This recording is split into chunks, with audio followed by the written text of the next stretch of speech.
Have you ever wondered how long-standing territorial disputes can lead to intense conflicts? At the heart of the 2020th year's conflict between Azerbaijan and Armenia is the disputed region of Nagorno-Karabakh. This conflict, steeped in centuries-old disagreements and fueled by nationalist sentiment, is a prime example of how historical land disputes can escalate into full-blown warfare. Azerbaijan, backed by international law, sought to reclaim Nagorno-Karabakh, a territory within its internationally recognized borders but controlled by ethnic Armenians.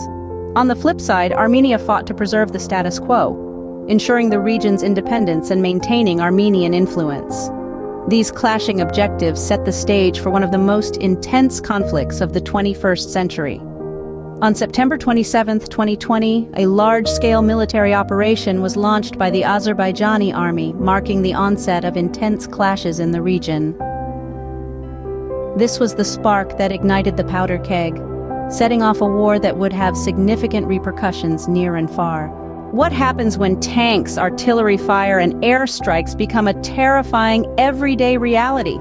Imagine waking up to the deafening sound of explosions, your home shaking, your heart pounding. This was the harsh reality for millions of people in the Nagorno-Karabakh region during the 2020 conflict.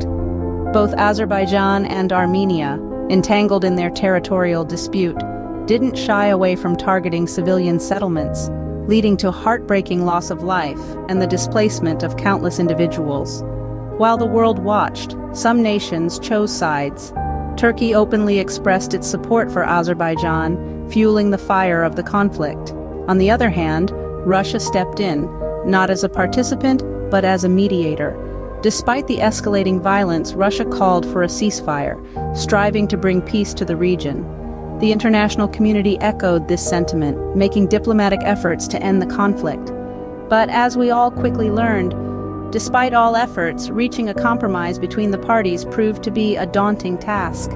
Can a ceasefire agreement bring about a permanent solution to deep-rooted territorial disputes? When the dust settled on the battlefields of Nagorno-Karabakh, a new reality dawned. On November 10, 2020, a ceasefire agreement, expertly mediated by Russia, marked a turning point in the conflict. The outcomes of this agreement were significant. Azerbaijan, with the agreement in hand, managed to reclaim some of the territory lost in previous skirmishes. Armenia, on the other hand, was compelled to withdraw from Nagorno-Karabakh, a decision that was met with both relief and resentment.